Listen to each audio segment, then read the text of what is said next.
Based on your experiences, how is higher education valued in England in comparison to the US?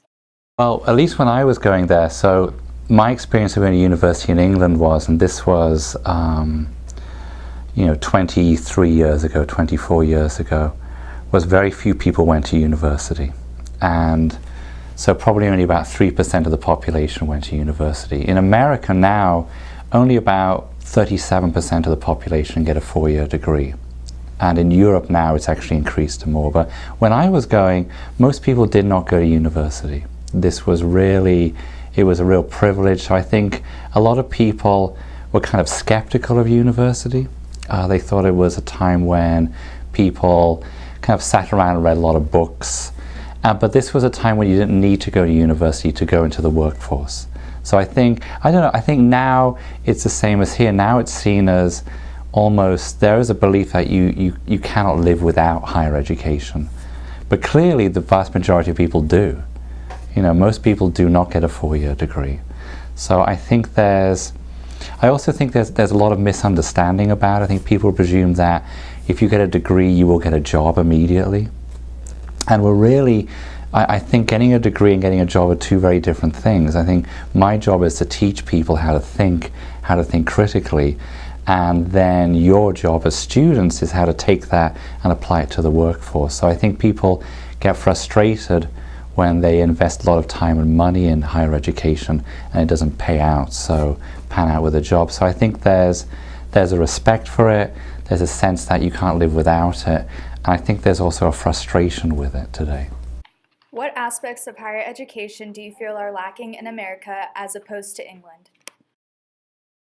I don't know about lacking. There are differences. When I was going, we focused a lot earlier. I actually think the American system is just fine. In England, we had to focus very young. Maybe when we were 16, we would focus then. And so at 16, you would go from taking 10 different subjects to taking maybe 3. When you apply to university in England, you apply for a major, but that's all you do. So if you're a history major, or you do a history classes. So it's not a liberal education like it is here. So I think that my experience of education here, it's more of a well-rounded education. I think in England, you're expected to decide at quite a young age what you're interested in. You don't have the chance to change it. But for people who do know what they want to do, I think the English system does have advantages in that it allows you to specialize at a much younger age and to really run with it and not have to take other subjects. The disadvantage is it doesn't allow you to change your mind.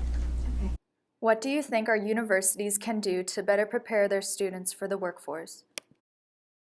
Well, that's the thing about confidence. So I can teach you all the skills to think. But what then you need to do is be able to tell an employer why you should be hired.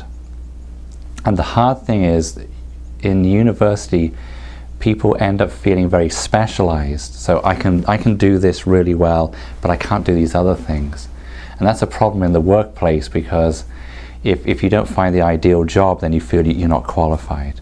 When in fact, you are highly qualified for any job that might appear in front of you. So I think universities should, and what we're trying to do is to actually equip students to explain to employers why they should be employed.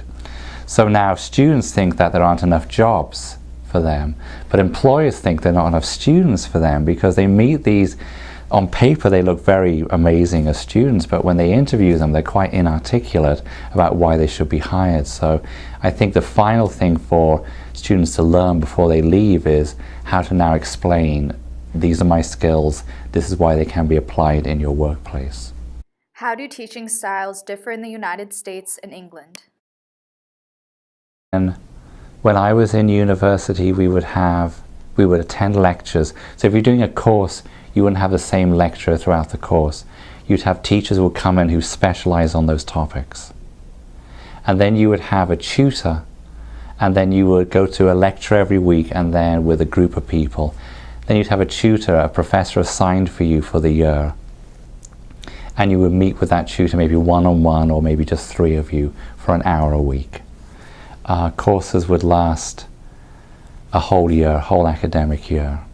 I think nowadays that there's a lot more, teachers are covering a lot more material themselves in America, and it's probably because they're better qualified now. I think we're able to teach on a wider subject. Teaching, I don't think you get as bigger classes in England as you get here, like 200, 300, 400, these big kind of mega classes. You wouldn't get that there. Yeah, I think those are the main differences.